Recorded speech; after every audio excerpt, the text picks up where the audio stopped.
The Armenian-Azerbaijani War, which started after the Russian Revolution, was a series of brutal and hard-to-classify conflicts in 1918. Then from 1920 to 1922 that occurred during the brief independence of Armenia and Azerbaijan and afterwards. Most of the conflicts did not have a principal pattern with a standard armed structure. The Ottoman Empire and British Empire were involved in different capacities. The Ottoman Empire left the region after the Armistice of Mudros, but British influence continued until Dunsterforce was pulled back in the 1920s. The conflicts involved civilians in the disputed districts of Kazakh Shamshadin, Zangezur, Nakhchivan and Karabakh. The use of guerrilla and semi-guerrilla operations was the main reason for the high civilian casualties, which occurred during the nation-building activities of the newly established states. The reasons behind the conflict are still far from being resolved after nearly a century. The story of this campaign has very different perceptions between the Armenian and Azerbaijani views. According to Armenian historians, the First Republic of Armenia aimed to include Nakhchivan among the basic territories of the Yerevan Governorate, as well as the eastern and southern parts of the Elizabethpol Governorate. Background: the first clashes between the Armenians and Azeris took place in Baku in February 1905. Soon, the conflict spilled over to other parts of the Caucasus, and on August 5, 1905 the first conflict between the Armenian and Azeri population of Shusha took place. Active stages: in the March 1918, ethnic and religious tensions grew, and the Armenian-Azeri conflict in Baku began. Musavatan Committee of Union and Progress parties were accused of pan-Turkism by Bolsheviks and their allies. Armenian and Muslim militia engaged in armed confrontation, which resulted in heavy casualties. Many Muslims were expelled from Baku, or went underground. Meanwhile, the arrest of General Talishinsky, the commander of the Azerbaijani division, and some of its officers, all of whom arrived in Baku on March 9, increased the anti-Soviet feelings among the city's Azeri population. On 30 March, the Soviets, based on the unfounded report that the Muslim crew of the ship Evelina was armed and ready to revolt against the Soviets, disarmed the crew which tried to resist. This led to three-day fighting resulting in the death of up to 12,000 Azeris. Fight for Baku and Karabakh, 1918-19. At the same time, the Baku Commune was involved in heavy fighting with the advancing Caucasian Ottoman army in and around Ganja. Enver Pasha, the Ottoman Empire, began to move forward with the newly established Army of Islam. Major battles occurred in Yevlak and Agdash, where the Turks routed and defeated Dashnik and Russian forces. Dunsterville ordered the evacuation of the city on September 14, after 6 weeks of occupation, and withdrew to Iran. Most of the Armenian population escaped with British forces. The Ottoman Army of Islam and its Azeri allies, led by Nuri Pasha, entered Baku on September 15 and slaughtered between 10,000 and 20,000 Armenians in retaliation for the March massacre of Muslims. The capital of the Azerbaijan was finally moved from Ganja to Baku. However, after the Armistice of Mudros between the United Kingdom and the Ottoman Empire on October 30, Turkish troops were substituted by the Triple Entente, headed by British General W. Thompson, who had declared himself the military governor of Baku. 1,000 Commonwealth soldiers arrived in Baku on November 17, 1918. By General Thompson's order, martial law was implemented in Baku. The Armenian government tried several times to seize Shusha militarily. Beginning with 1918, a Republic of Mountainous Armenia was declared in the region. However, throughout the summer of 1918, Armenians in the mountainous Karabakh region, under the leadership of Andronik Ozanian, resisted the Ottoman Third Army. After the armistice, the Ottoman Empire began to withdraw its forces, and Armenian forces under Andronik seized Nagorno-Karabakh. Armistice of Mudros brought General Adriank the chance to create a base for further expansion eastward and form a strategic corridor extending into Nakhchivan. In January 1919, Armenian troops advanced towards Shusha. They captured and destroyed 9 Azeri villages on their way but eventually had to retreat. Just before the Armistice of Mudros was signed, Andronik Ozanian was on the way from Zangezur to Shusha, to control the main city of the Karabakh. The Armenian government tried several times to seize Shusha militarily, before. In January 1919, while Armenian troops advancing, the British military command ordered Andronik back to Zangezur, and gave him the assurances that this conflict could be solved with the Paris Peace Conference. Andronik pulled back his units and British command at Baku gave the control to Khosrov Bey Sultanov, a native of Karabakh, who was appointed the general governor of Karabakh. He had 3 Armenian and 3 Azeri aides. Fight for Nakhchivan, 1919-20. In response to a border proposal by Sir John Oliver Waldrop, British Chief Commissioner in the South Caucasus, that would have assigned Nakhchivan to Armenia. Azeris of Nakhchivan revolted under the leadership of the local landowner Jafar Galu Khan Nakhchivansky in December 1918 and declared the independent Republic of Eris, with its capital in Nakhchivan.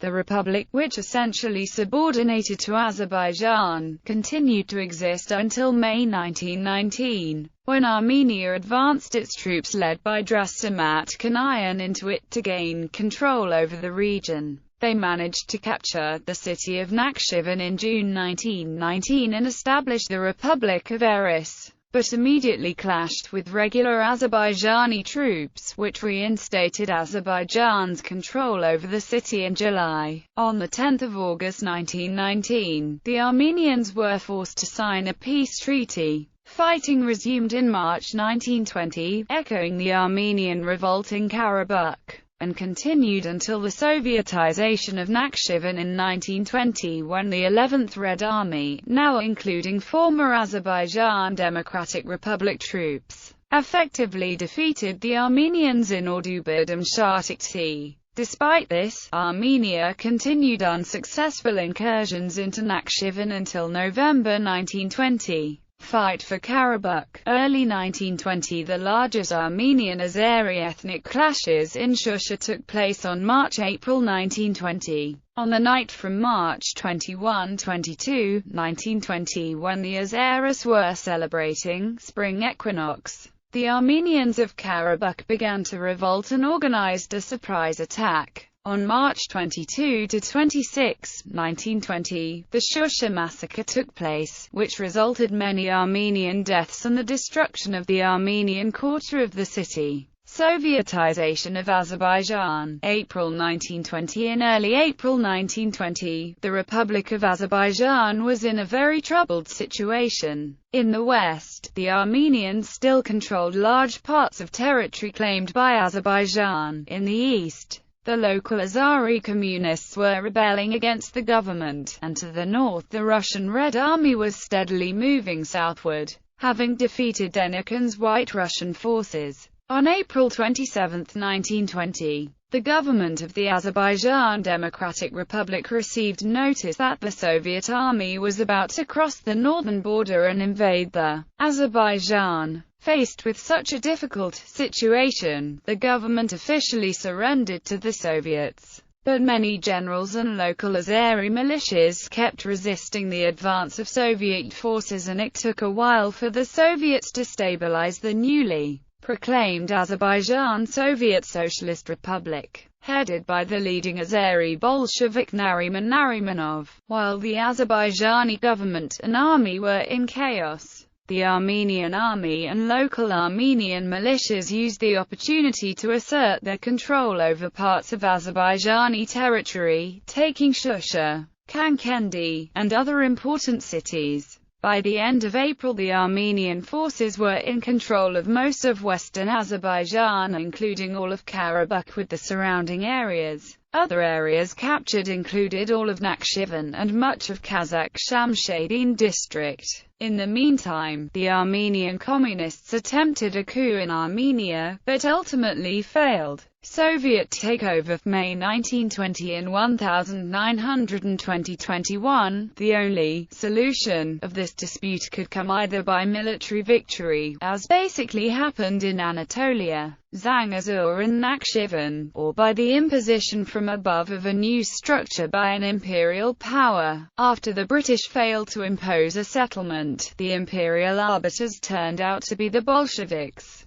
whose 11th Army conquered Karabakh in May 1920. On 5 July 1921, the Bolsheviks' Caucasian Committee, the KAV Bureau, under the chairmanship of Stalin, ruled that the mountainous part of Karabakh would be part of Azerbaijan. In July 1923, the Nagorno-Karabakh Autonomous Region was created within Azerbaijan, with borders that gave it an overwhelming Armenian population of 94% of the total inhabitants. End of hostilities. September-November 1920. In late November, there was yet another Soviet-backed communist uprising in Armenia. On November 28, 1920, blaming Armenia for the invasions of Serara on November 20, 1920 and Karabakh the following day, the 11th Red Army under the command of Anatoly Igeka crossed the demarcation line between First Republic of Armenia and Soviet Azerbaijan. The Second Soviet-Armenian War lasted only a week. Aftermath. The Armenian National Liberation Movement was exhausted by the 6 years of permanent wars and conflicts. The Armenian army and population were incapable of any further active resistance. Sovietization of Armenia, December 1920. On December 4, 1920, when the Red Army entered Yerevan, the government of the First Republic of Armenia effectively surrendered. On December 5, the Armenian Revolutionary Committee, made up of mostly Armenians from Azerbaijan, also entered the city. Finally, on the following day, December 6, Felix Dzerzhinsky's dreaded secret police, the Cheka, entered Yerevan, thus effectively ending all existence of the First Republic of Armenia. The Armenian Soviet Socialist Republic was then proclaimed, under the leadership of Gevorg Kartabekian. On February 18, 1921, a national revolt against Bolsheviks started. General Gorijan NZHDEH, Commander Garo Sassouni and the last PM of independent Armenia Simon Vratsian took the lead of anti-Bolshevik rebellion and forced out the Bolsheviks from Yerevan and other places. By April, the Red Army reconquered most part of Armenia. However, Artabekian was dismissed and Alexander Myasnikian, an Armenian high-ranking Red Army commander, replaced him. Gorijan NZHDEH left the Zangezur Mountains after the Sovietization of Armenia was finalized in July 1921, leaving Azeri-populated villages cleansed of their population. Persuaded by Soviet leadership, Zangezur had already been ceded by Azerbaijan to Armenia in November 1920 as a symbol of friendship. Treaty of Kars, the 23rd of October 1921. The violence in Transcaucasia was finally settled in a friendship treaty between Turkey and the Soviet Union. The peace treaty of Kars was signed in Kars by representatives of the Russian SFSR, Azerbaijan SSR, Armenian SSR, Georgian SSR, and Turkey. Turkey had another agreement, the Treaty on Friendship and Brotherhood, also called the Treaty of Moscow, signed on March 16, 1921 with Soviet Russia. By this treaty, Nakhchivan was granted the status of an autonomous region within Azerbaijan. Turkey and Russia became guarantors of Nakhchivan's status. Turkey agreed to return Alexandropol to Armenia and Batumi to Georgia.